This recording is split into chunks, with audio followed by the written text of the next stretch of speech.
안녕하세요. 건강지킴이 닥터 MBC 이영래입니다. 질환에 관한 다양한 궁금증 여러분의 입장에서 꼼꼼하게 짚어드리겠습니다.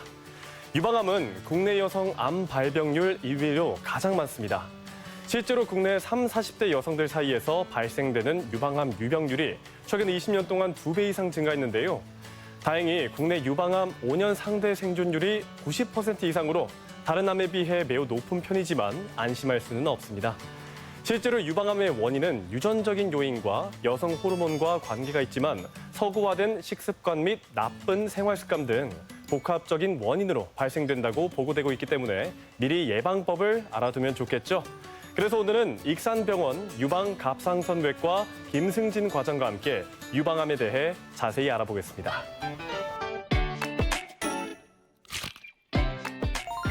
어느 날 갑자기 가슴과 겨드랑이 부위에 멍울이 잡힐 경우 유방암을 의심해보고 전문 병원에서 바로 검사를 받아야 합니다.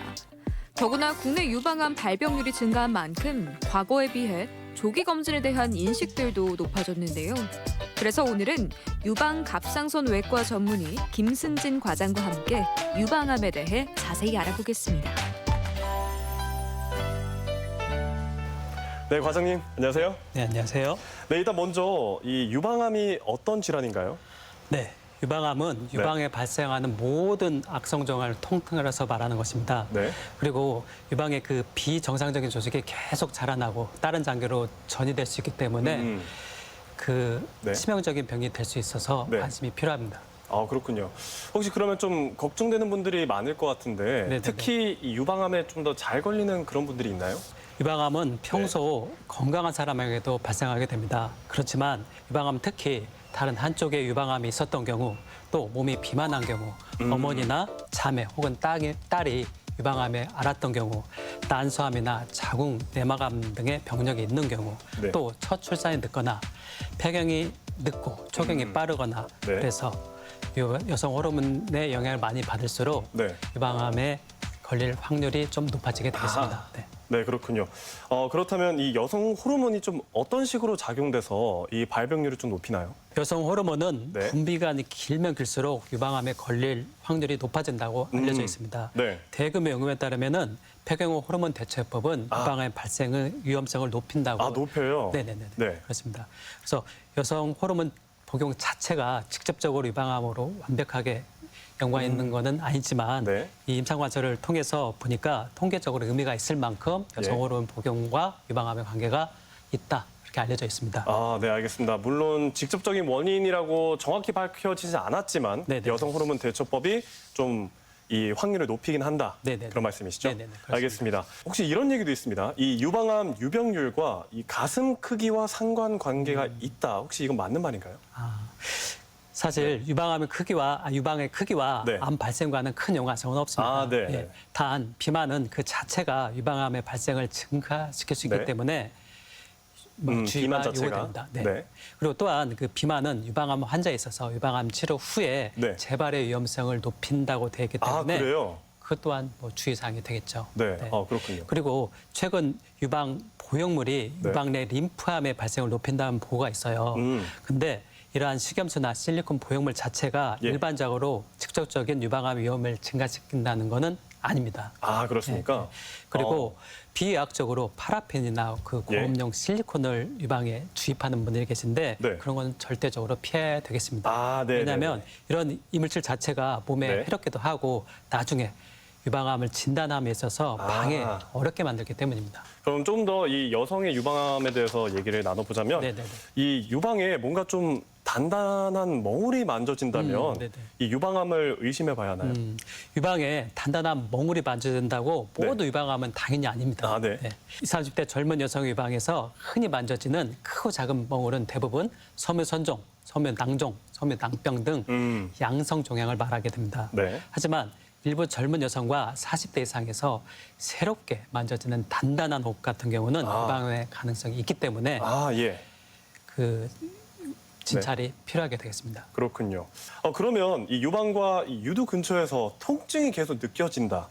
이러면 좀 걱정하신 분들도 많거든요. 네네. 이런 경우는 어떻습니까? 유방 통증은 유방 외과를 찾는 환자들에서 가장 많이 호소하는 증상 중에 하나입니다. 예. 예. 하지만 일반적으로 유방의 통증이 암과 연관된 관련된 경우는 굉장히 좀 적습니다. 유방암 초기 단계에서도 유방의 통증이 있는 경우는 거의 없는 경우가 그렇군요. 많습니다. 네. 예. 우리나라 여성에서 흔히 볼 수 있는 치밀 유방 인구가 있는데요. 네. 유방 조직이 멍울처럼 만져지기요. 치밀 유방. 네. 생리 전 유방의 통증을 많이 호소하게 됩니다. 따라서 통증이 있다고 해서 바로 유방암을 걱정할 필요는 없습니다. 네. 하지만 진행된 유방암의 경우에도 예. 단단한 멍울과 함께 통증이 생길 수가 있으니까 네. 진료를 받아보시는 편이 좋습니다. 아, 그렇군요. 그럼 지금까지 얘기를 해보자면 네. 그 통증보다도 이 만져지는 좀 단단한 멍울이 있을 네. 경우 좀 더 네네. 의심을 해봐야 된다. 네. 알겠습니다. 그리고 또 이런 경우도 있습니다. 유두에서 분비물이 나오면서 가렵고 피부가 벗겨집니다. 이런 얘기도 하신 분들이 있는데 네네네. 이런 경우는 어떻습니까? 그 유두 분비물이 정상 상황에도 나오기도 하고요. 예. 양성종양 또는 암이 유관을 침범했을 경우에도 유두 분비물이 나타나기도 합니다. 네. 생리적인 경우를 제외하고는 유두 분비물의 가장 흔한 원인은 유방암이 아니고 네. 양성 유관 유도종이라는 것이 발생하면은 좀, 분비물이 나오기도 네, 합니다. 분비물이. 또 뇌하수치 이상으로 네. 프로락틴이라고 하는 유즙 분비 호르몬이 네. 혈중에 높은 농도로 이렇게 높아지게 되면은 유두 네. 분비물이 생기게 됩니다. 네. 유두 분비물이 있는 환자의 약 5에서 10% 정도만이 유방암이 발견되기도 합니다. 양쪽 유두에서 무색으로 투명하거나 모유와 같이 하얀 분비물이 나타난다면은 네. 생리적인 유두 분비물, 그러니까 암이 아닐 확률이 높고요. 네. 한쪽 유두에서만 네. 또는 특정한 유관에서만 분비물이 나오는 경우나 네. 분비물이 초콜릿빛을 띠거나 아이고, 약간 혈성으로 빨갛게 예. 피가 나는 경우에는 양성 유두종 또는 유방암의 가능성이 있습니다. 아, 네.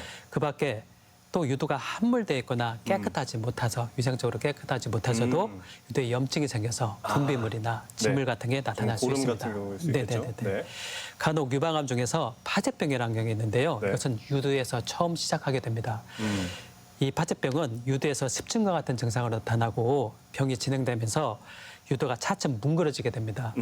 그리고 유두가 빨갛게 난 습진은 치료해도 잘 낫질 않고 아, 예. 피가 나는 경우도 있습니다. 네. 그래서 특히 이런 증상과 더불어서 유두 바로 밑에 멍울 같은 게 만져진다면은 이 파제트병, 유방암의 일종인 파제병을 의심해서 병원을 방문하는 게 좋겠습니다. 알겠습니다. 지금까지 조금 정리를 해보자면 단순히 분비물이 나온다고 해서 유방암은 네네. 아니지만 만약에 네네. 좀 단단한 것도 만져지고 네네. 분비물도 같이 나오고 네네. 색이 백색이 아니라 좀 맞습니다. 어두운 색을 띠면 네. 좀 의심해 볼 수 있다. 그런 네네. 말씀이시죠? 맞습니다. 네. 알겠습니다. 그렇다면 이 유방암 조기 검진은 언제부터 무슨 검사를 받습니까? 우리나라 한국 유방암학회가 권하는 유방암 조기 검진 네. 공고안에 따르면요. 예. 30세 이후에 매월 유방 자기 검진, 자가 검진을 하게 되고요. 네. 35세가 넘으면 이후 2년 간격으로 네. 의사회나 임상 진찰을 추가하게 됩니다. 아, 네. 그리고 40살, 40세 이후에는 1, 2년 간격으로 네. 의사에 의한 임상 진찰과 더불어서 예. 유방 촬영을 하게 되겠습니다. 네. 가족력 등의 고위험군이 있는 경우에는 유방 전문 의사를 찾아서 상담할 것을 권고하고 있습니다. 아, 그렇군요. 네. 우리나라 경우 치밀 유방인 여성이 많기 때문에 네. 유방 촬영에서 병변이 잘 보이지 않는 경우가 많아서 예. 필요하면 유방 초음파를 추가하게도 하게 되겠습니다. 아, 네. 유방 촬영과 이 유방 초음파 이 두 가지 검사로 대부분의 유방암은 진단할 수 있게 되겠습니다. 아, 네. 그렇군요. 그리고 또 이 유방 검사 결과에 혹이 보인다고 이런 결과를 들었을 때 네네. 이런 경우는 모두 유방암인가요? 네, 양성혹 그리고 악성혹 중에 어떤 것이 유방암인가요? 유방 검사에서 네. 혹이 보인다고 해서 당연히 모두 유방암은 아닙니다. 예. 유방암으로 진단하기 위해서는 예. 검사들이 필요하고요. 네. 일단 유방 촬영술과 유방 초음파 검사에서 혹이 보이는 경우에는 그 등급을 평가하게 됩니다. 네. 유방암으로 의심되는 나쁜 모양의 혹의 경우에는 조직 검사를 하게 되고요. 예. 이 조직 검사를 가지고 현미경으로 유방암인지 아닌지 여부를 확인하게 됩니다. 또한 유방의 혹 중에서 악성을 유방암이라고 하고 암이 아닌 것을 양성혹이라고 하게 되겠습니다. 아, 네, 알겠습니다. 악성혹이 유방암이고 네. 양성혹은 유방암이 아닌 걸로 네. 알겠습니다. 그리고 제가 알기로 초음파를 찍어보면 네네. 물혹이 많이 보인다 네네. 이런 얘기를 하신 분도 있습니다. 네네네. 혹시 이게 유방암으로 변하는 건 아닌가요? 흔히 유방의 무록이라고 하는 것은 의학적으로는 유방 낭종이라고 하는데요. 아, 예. 단순 낭종 외에 유방 섬유 낭종, 섬유 낭성병 등이 이에 해당하게 됩니다. 일반적으로 단순 낭종은 암으로 변하게 될 가능성이 거의 있기 때문에 네네네. 정기적으로 그냥 검사만 하게 되겠습니다. 네, 알겠습니다. 그럼 또 이런 얘기도 있습니다. 초음파에서 섬유 선종이 의심된다. 어떻게 해야 되나요? 그래서 이건 꼭 제거해야 됩니까? 이런 네. 질문도 많이 받거든요. 섬유선종은 네. 대표적인 양성종양, 암이 아닌 양성종양입니다. 양성종양. 네. 예. 섬유선종과 같은 양성종양은 네. 젊은 여성에서 흔하게 보이게 되고 폐경 전에는 크기가 약간 커지거나 여러 개가 새로 생길 수가 있습니다. 그렇지만 폐경 후에는 크기가 거의 변화가 없거나 오히려 약간 줄어드는 경향을 보이기도 합니다. 네. 그 유방암의 발생에 영향을 주지 않는 것으로 알려졌기 때문에 꼭 제거해야 되는 건 당연히 아니죠. 조직 검사에서 섬유선종으로 진단이 나왔다고 치면 네. 일반적으로 6개월 또는 1년 후에 추적 검사를 하게 됩니다. 조직 검사에서 양성종양으로 진단되었지만 영성학적 검사에서 유방암이 의심되어 서로 결과가 일치하지 않는 경우하고 혹이 만져지거나 유방 통증 등의 증상을 동반해서 환자가 고통스러워할 경우 또 추적 검사 중 크기가 커지거나 모양이 유방암을 의심할 정도로 모양이 변하는 경우 이런 경우에는 수술을 통해서 진단 겸 치료를 할 수 있겠습니다. 네. 이때 환자는 그냥 병원 찾아서 담당 의사와 서로 상의하에 설명을 듣고 잘 네. 치료하게 되겠습니다. 네. 그러면 검사가 정말 중요하다는 생각이 확실히 드는데, 네. 물론 저는 아직 받아보지 않았지만, 네. 이런 얘기가 있습니다. 유방 촬영을 할 때 가슴이 너무 꽉 눌려서 너무 아프다. 네네네. 그래서 정기적으로 꼭 해야만 하나. 네. 그래서 유방 초음파 검사로 대신하면 안 되나 이런 질문도 있었습니다. 유방 촬영술은 네. 흉부 사진이나 복부 사진 등 일반 촬영과는 조금 다른 특수 촬영이에요. 네. 유방과 흉근의 일부를 포함시켜서 상당히 압박을 꽉 눌러서 찍어야 하지만 유방을 조직을 얇게 넓게 이렇게 펼 수가 있기 때문에 네. 꽉 눌러서 찍게 되는 겁니다. 그래서 아프구나. 네네. 네. 이때 적절한 압력이 가해지지 않으면 환자의 엑스레이 방사선 조사량이 오히려 많아지고 유방 촬영 사진 자체가 뿌옇게 하얗게 나와서 유방에 이상이 있어도 제대로 찾아보기가 없구나. 없습니다. 예. 네. 그래서 적절하게 눌려진 영상일수록 선명하게 보여서 진단이 쉽고 유방을 병변을 네. 빠르게 찾아낼 수 있게 되겠습니다. 네. 그러면 아까 네네네. 우리나라 대한민국 여성 중에서 치밀 유방이 많다고 네네. 하셨습니다. 네네네. 혹시 그렇게 진단 받으면 이건 정확히 무슨 의미인가요? 치밀 유방이요. 예. 치밀 유방이라서는 진단명, 병명이 따로 아니고요. 유방의 상태를 나타내는 그냥 표현일 뿐입니다. 예. 치밀 유방이 소견이 보인단 말은 유선 조직이 많고 상대적으로 지방 조직이 적다는 말을 뜻하는 되고요. 유방 촬영 사진에서 유방이 하얗게 보인다는 뜻이고 예. 무슨 이상이 있다는 뜻은 아니게 되겠습니다. 유방 촬영 사진에서 유선 조직은 하얗게 보이고 지방은 어둡게 검게 나타나게 되는데요. 네. 유방암을 비롯한 또 유방암을 포함한 양성 질환 또한 네. 실질적인 유선 조직에 생기기 때문에 유선 조직과 마찬가지로 서로 하얗게 보여요. 그래서 그렇군요. 이게 구분이 안 되는 경우가 많습니다. 네. 젊은 여성일수록 대부분 유선이 많고 지방이 적은 치밀 유방의 경우가 많습니다. 나이가 들수록 유방 실질 조직이 오히려 줄고 지방 조직으로 대체가 되기 때문에 네. 유방 촬영에서 병을 발견할 수 있는 그런 확률이 높아지게 됩니다. 네. 그렇지만 폐경 여성의 약 30% 정도는 나이하고 상관없이 치밀 유방 소견을 보이는 경우가 많기 때문에 예. 유방 촬영술에서 치밀 유방 소견을 보이는 경우는 보조 검사로 유방 초음파 검사를 해야 네. 되는 경우도 왕왕 있습니다. 그렇군요. 그러니까 치밀 유방이 병 그런 게 아니라 네네네, 좀 더 맞습니다. 나중에 검사를 할 때 네네. 이 좀 더 발견하기 어려울 수도 있다. 예, 맞습니다. 네. 알겠습니다. 그래서 만약에 본인이 치밀 유방이다, 그럼 좀 더 조심해야겠네요. 검사를 좀 더 유방이면 받고. 정확히 유방 네. 상태를 알고 계시는 게 좋죠. 알겠습니다. 네, 그렇다면 아까 말씀하신 미세석회. 네. 제가 검사를 받았는데 미세석회가 보인다고 한다. 그럴 때는 어떻게 해야 됩니까? 미세석회란 말은 유방 촬영 사진에서 크기가 보통 한 2mm 이하의 하얀 점처럼 보이는 걸 말하는 거거든요. 그래서 유방암 발생 초기에 그 해당 부분의 세포들이 주어서 칼슘이 쌓여서 그런 이렇게 거군요. 보이는 경우가 있습니다. 네. 근데 유방암과 상관없이 유즙 분비나 유방의 염증, 외상, 방사선 조사, 이물질 반응에서도 유방 미세 석회가 나타나기도 합니다.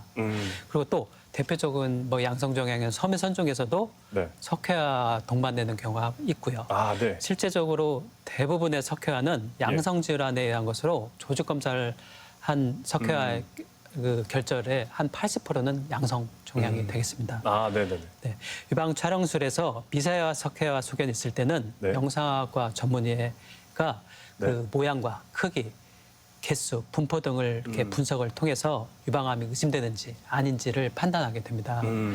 전형적인 양성 석회화의 특징, 네. 예컨대 석회화 부분이 있고 네. 석회 형태가 둥글거나 막대기 모양이거나 또는 달걀 껍데기 모양이거나 내부가 텅 빈 모양이 포함됐을 경우에는 유방 촬영술만으로 검사를 끝내기도 합니다. 그런데 해당 부분에 대한 그렇지 않은 경우에는 해당 네. 부분을 좀 확대 촬영하거나 아. 조직 검사를 추가적으로 해야 되는 경우가 있습니다. 아, 네. 일반적으로 미세석회화 형태가 예. 그어놓은 줄 또는 가지치기 등 다양한 아. 모양이 좀 안 좋아 보이거나 네. 구역을 나누는 것처럼 한 곳에 모여 있는 경우에는 네. 유방암의 가능성이 있다고 보고 추가적인 검사를 진행하게 되겠습니다. 네, 그렇다면 유방암 검사를 받았는데 네네네.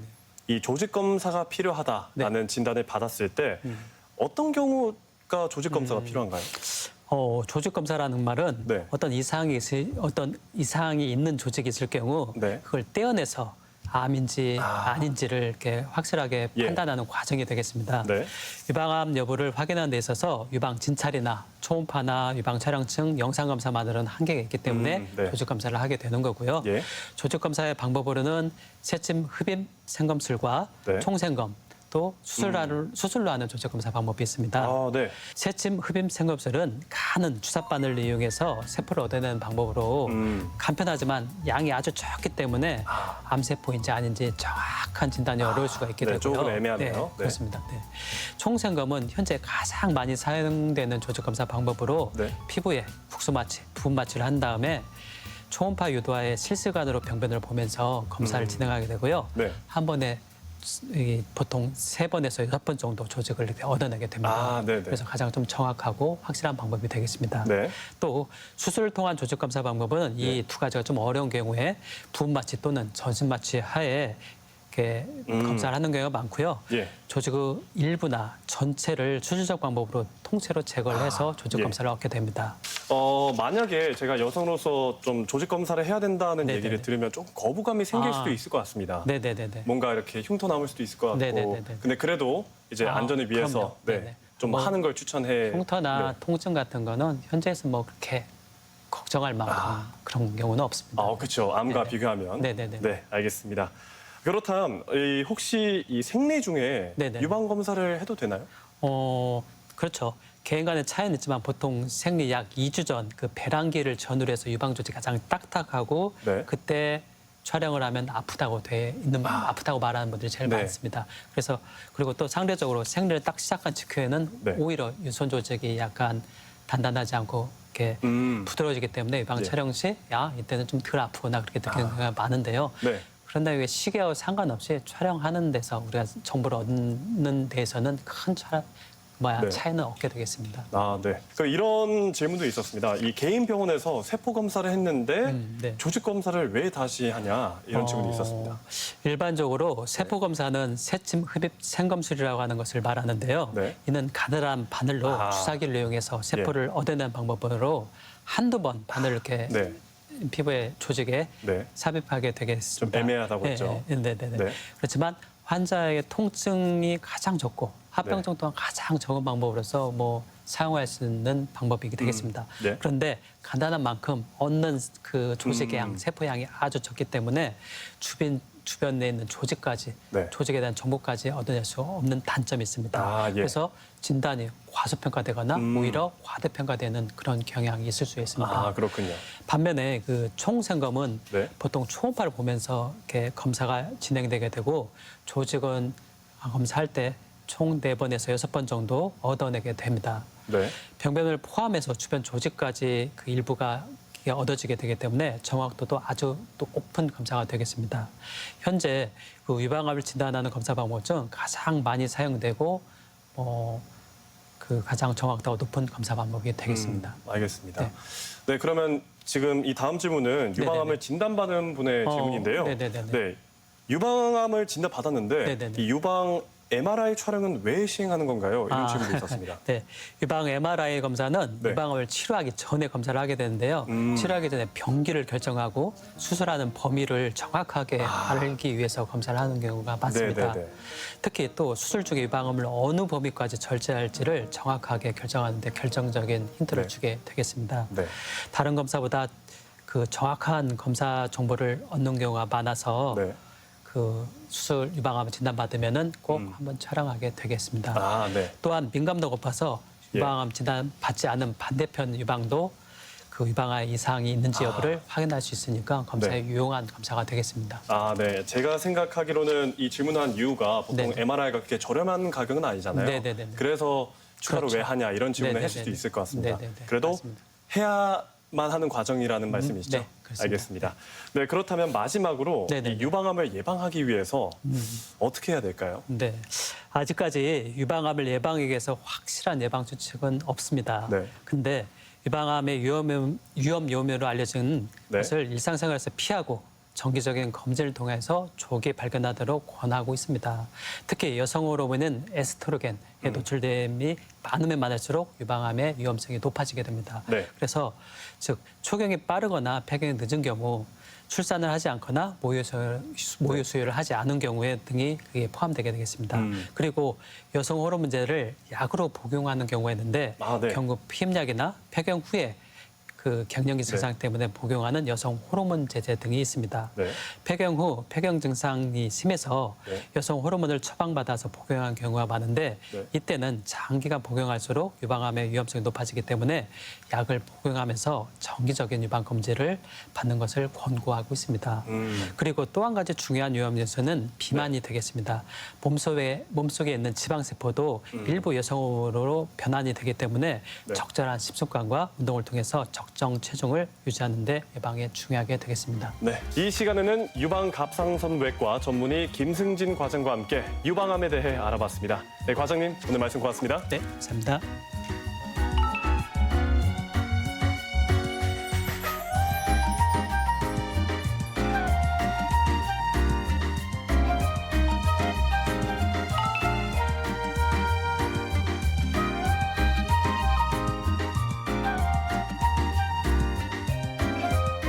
네, 늘어난 얼굴 주름과 떨어진 피부 탄력 개선 방법으로 최근 얼굴 요가에 대한 관심이 높아지고 있는데요.